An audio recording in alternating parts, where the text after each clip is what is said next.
자, 시청자 여러분들 반갑습니다. 바른 목소리를 전달하는 채널 얼음사이다입니다. 자, 여러분들 최근에 미국의 헐리우드의 유명한 영화 감독인 올리버 스톤이라는 사람이 한국 영화 판도라를 비판하고 나섰습니다. 여러분들 영화 판도라 기억나시죠? 그 문재인이 보고 뭐 탈원전을 결정했다라고 그렇게 해대던 그 탈원전 영화입니다. 그쪽 성향의 영화죠. 그 헐리우드 영화의 이 유명한 어떤 감독인 올리버 스톤이 굉장히 이례적으로 우리 한국 영화 판도라를 직접적으로 비판을 하고 나선 겁니다. 원전 산업에 끔찍한 짓을 저질렀다라고 일가를 한 겁니다. 자, 참고로 올리버 스톤 감독은 영화 플래툰의 감독이기도 합니다. 네이버 평점이 9점이나 되는 어떤 그런 수작이죠. 자, 아마 뭐 영화를 못 봤던 분들이라도 플래툰 특유의 이 포스터는 한 번쯤 보셨을 겁니다. 저도 사실 정확한 내용은 잘 모르는데 대략 어떤 전쟁의 고통과 충격을 다루고 있는 좀 무거운 분위기의 영화라고 합니다. 자, 아무튼 그래가지고 헐리우드 영화감독 올리버 스톤이 최근에 놀랍게도 원자력 발전의 중요성에 대해서 목소리를 내기 시작을 했습니다. 자, 그러면서 한국 영화 판도라를 콕 집어가지고 반핵 탈원전 여론 형성에 이게 일조를 했다라고 비판을 한 겁니다. 자, 과학적인 근거도 전혀 없이 무조건 이제 원자력을 두려워하고 터부시하도록 대중들로 하여금 그 여론을 잘못된 방향으로 흘러가게 부추기고 선동을 했다라는 겁니다. 자, 그러면서 올리버 스톤 감독은 심지어 뉴클리어 나우라고 하는 최근에 원자력을 지지하는 다큐멘터리까지 만들었다라고 해요.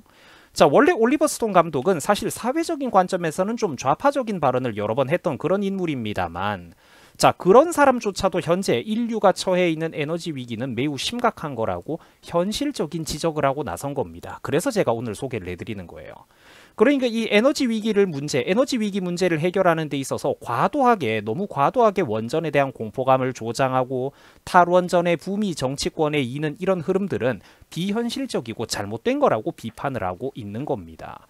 그러니까 원전이 없으면은 구체적으로 무엇을 통해 가지고 그 많은 에너지 수요를 감당을 할 거냐라는 거예요. 그게 비현실적이라는 거죠. 원전이 없이는 에너지를 수급할 수가 없다라는 겁니다. 현재 인류가.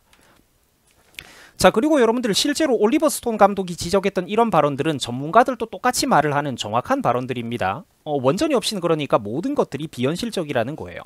자, 올리버 스톤 감독은 최근에 2011년 일본 후쿠시마 원전 사고 이후로 세계적으로 멀쩡하게 잘 돌아가던 원전들을 정치권이 그러니까 유행처럼 폐쇄했다라고 이렇게 지적을 했습니다.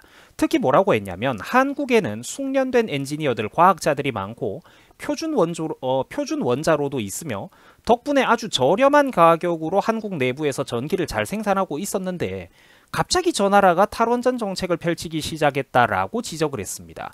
그 갑자기 탈원전 정책을 펼치기 시작한 시기가 여러분들 언제입니까? 아시죠? 바로 문재인 정부 5년 동안의 시점입니다. 그리고 저 역시도 문재인 정부 5년 동안 그 대책 없이 우리나라에서 진행되어 오던 이런 탈원전 정책들이 우리나라에 진짜로 거대한 악몽이 될 거라고 정말 수십 차례에 걸쳐 가지고 저도 지속적으로 비판한 적이 있었습니다. 아는 분들은 다들 기억이 나실 거예요. 자, 올리버 스톤 감독은 이런 말도 했습니다. 2016년 한국에서 성공을 거둔 영화 판도라는 실제 후쿠시마 사건보다도 더욱더 끔찍하게 과장되게 원전 사고를 다루고 있고 대중들로 하여금 반핵 여론을 형성하는 데 크게 기여했다라고 콕 집어서 비판을 했습니다. 실제로 영화 판도라에서는 일본 후쿠시마 원전 사고를 모티브로 하되 대규모 지진 이후의 원전 사고를 더욱더 과장되고 비극적으로 다루고 있습니다. 자, 문재인이가 관람하기도 했던 게 바로 이 영화 판도라인데 흔히 영화 한 편 보고 탈원전했다라는 소리가 나오는 게 바로 이 사례를 두고 하는 얘기입니다. 물론 그런데 실제로는 영화 한 편 보고 탈원전한 게 아니라 오래전부터 지가 고집을 부리고 있던 거죠. 그 실제로는 진작부터 탈원전 노선은 이미 정해두고 국민 여론들이 뭐라고 하든가 말든가 국민 여론이 이런 영화를 통해서 적당히 선동되고 입맛에 맞는 판이 깔리는 순간 그때 가가지고 탈원전 정책을 적극적으로 밀어붙이려고 이런 것들을 이용했다라고 보는 게 사실은 타당할 겁니다. 물론 더 나쁜 거죠, 그게.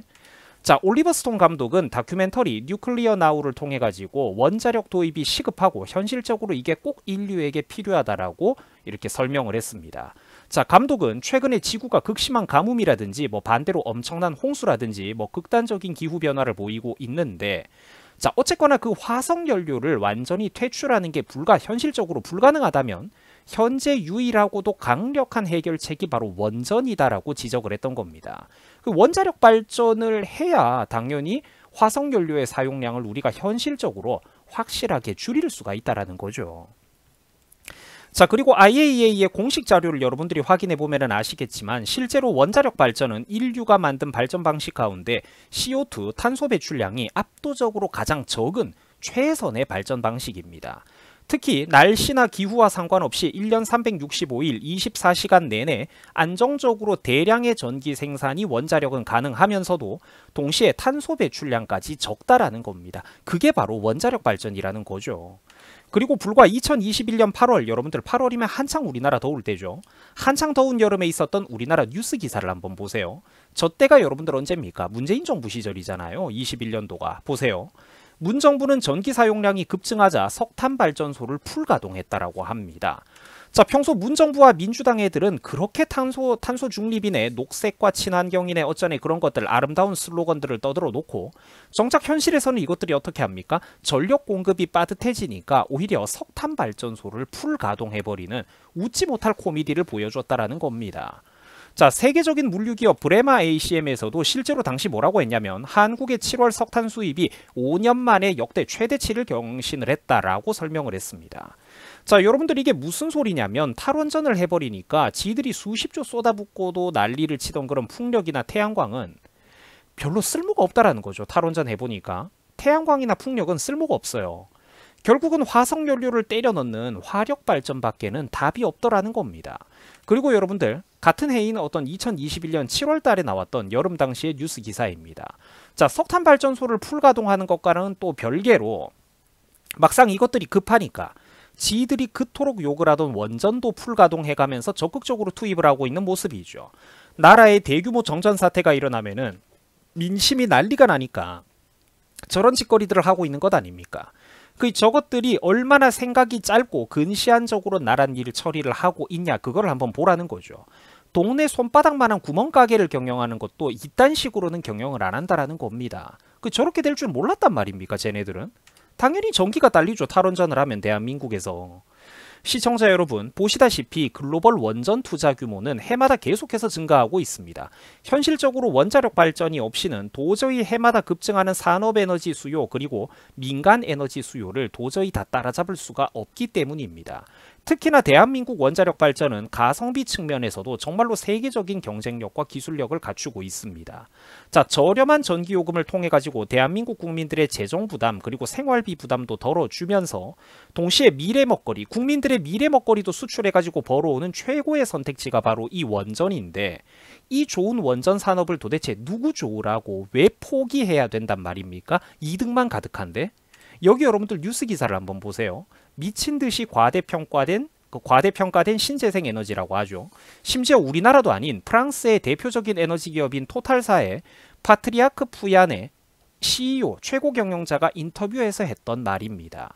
자, 뭐라고 하냐면은 그러니까 이런 내용을 다루고 있어요. 뭐 시청자분들 기억나실런지 모르겠는데 2021년 초 그때 당시에 미국 텍사스주에 이례적인 한파가 몰아닥친 적이 있습니다. 자, 대규모 정전 사태가 일어나가지고 미국 국민들 수많은 사람들이 추위에 떨었던 사건이 있었어요. 근데 저때 그러니까 풍력 발전기들이 되게 많이 있었는데 풍력 발전기 부품들이 한파에 얼어붙고 고장이 났기 때문에 전기 생산이 제대로 안 됐다라고 하죠. 자, 그러니까 결국 수많은 날씨, 기후에 따라 가지고 전기 공급이 불안정해지는, 날씨에 따라서 전력 생산이 불안정해진다고 하면 여러분들 이게 말이 됩니까? 내가 추우니까, 내가 더우니까 전기 에너지가 필요한데 춥기 때문에 그게 고장난다라고 하면 그게 말이 된다고 생각을 하세요? 이렇듯 날씨와 기후에 따라서 전력 공급이 불안정해지는 풍력이나 태양광 같은 것들은 절대로 국가적인 레벨의 어떤 거시적인 단위에서의 기반 에너지가 될 수는 없다라는 겁니다. 국민들에게 1년 내내 밤이나 낮이나 비가 오나 구름이 끼나 상관없이 안정적으로 대규모 전기를 빵빵하게 공급이 돼야 되잖아요. 특히 안정적으로 변수 없이 공급이 돼야 될 것 아닙니까? 근데 그러기 위해서는 친환경 발전, 신재생 에너지로는 안 된다라는 거예요. 화력 발전 방식과 더불어서 원자력 발전 방식을 병행하는 수밖에는 방법이 없다라는 겁니다.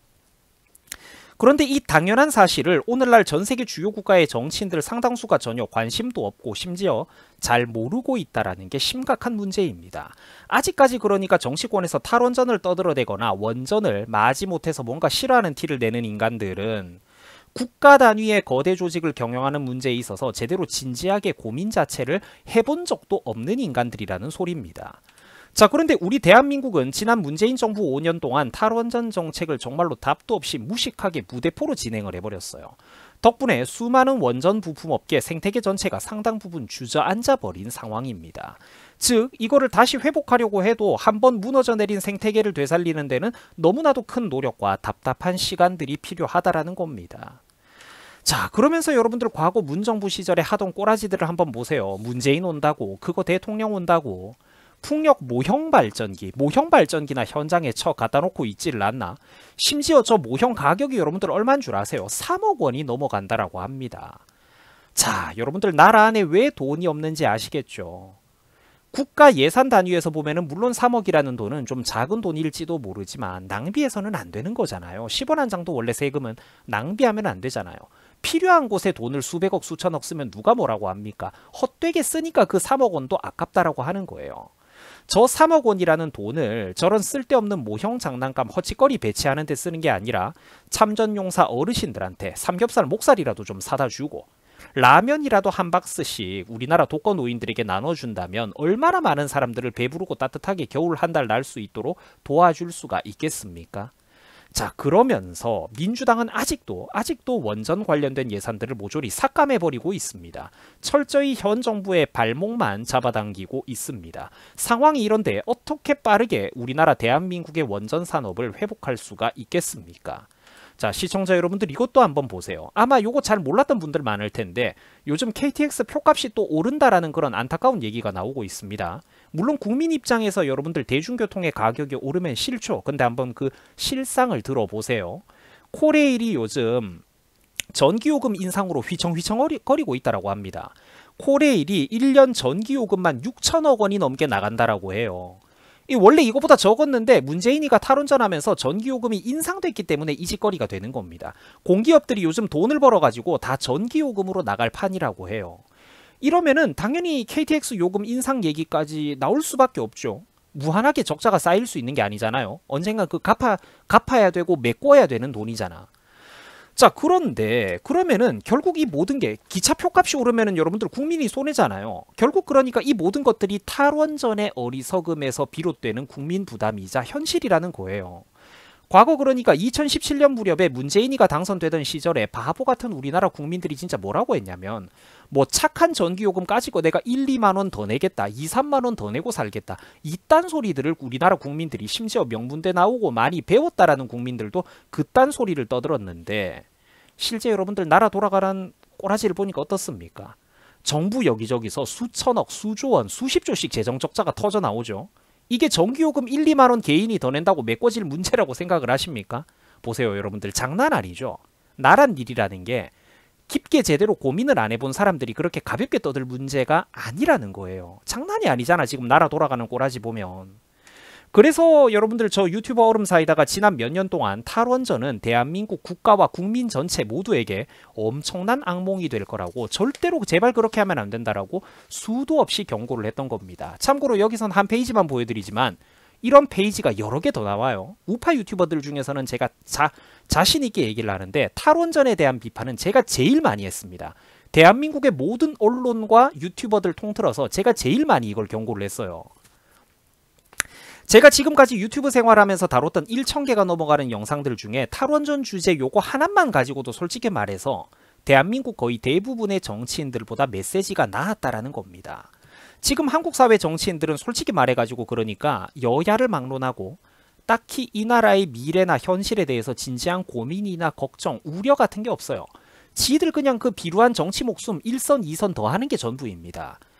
그러니까 이게 여러분들 국가라는 것도 사실은 작은 가게를 합리적으로 경영하는 거랑 비슷해요. 스케일을 줄여보자고요. 이 커피숍, 이 장사가 안 되는 이 카페가 이대로 가다가는 지금 이 카페가 망한다. 적자로 낭비되는 부분을 줄이고 메뉴판을 개선하고 인기 있는 정책과 공약, 인기 있는 레시피 메뉴를 새롭게 투입을 하고 이런 거를 진지하게 고민을 해야 되는데 이 적자 흑자 개념에 대해서 이것들 이 정도로 살벌하게 자기 피부에 와닿는 국가 나라에 대한 고민이 별로 없다라는 겁니다. 지금 이 나라 윗대가리들한테. 문재인과 민주당 같은 애들은 특히나 이게 이재명 같은 애들은 이게 특히나 더 심하다라는 거죠. 나라에 대한 나라 미래에 대한 고민이 없으니까 이 원전을 계속 그렇게 발목을 잡아당기는 것 아니겠습니까? 자, 시청자 여러분, 원전 산업은 반드시 지켜야 됩니다. 사실 이미 늦었습니다. 이미 어마어마한 피해를 받고 한전에는 수십조 원이 넘는 재정 적자가 제가 지난 문재인 정부 5년 내내 지적한 바와 같이 결국 그 수십조, 수백조에 달하는 적자가 그대로 쌓였습니다. 그러나 지금이라도 해야 됩니다. 이미 늦었지만 더 늦기 전에 정리를 하자라는 거예요. 앞으로 우리의 어떤 빚을 줄이기 위해서라도, 그리고 전기요금에서 파생되는 수많은 기차 표값 같은 게 있었죠. KTX 표값도 있고 공공요금도 있고 공공기관들의 재정적자 문제도 있고, 당장 그리고 여러분들 전기요금이 오르면 누가 손해입니까? 우리 일반 가정 생활비가 오르잖아요. 전기요금 물가가 오르잖아. 물가가 다 따라 오른다니까, 식당들. 자영업자들의 부담도 줄여줘야 돼요. 우리 물가랑 회사 열심히 일 다니고 대학교 다니다가 그 점심 밥값이랑 직결이 되니까요. 이런 생활비 부담을 줄여주기 위해서라도 원전 산업을 반드시 지켜야 된다라는 겁니다. 모든 게 연결이 되어 있다라는 거예요. 명문대 나왔다는 인간들 중에서도 2017년 그때 당시에 뭐 원전 그게 뭐 내 민생하고 무슨 상관이 있냐고, 착한 전기요금 까짓 거 1, 2만 원 더 내면 된다, 그딴 선에서 끝날 문제입니까 여러분들? 이게 얼마나 가슴이 아픕니까 이게 진짜로.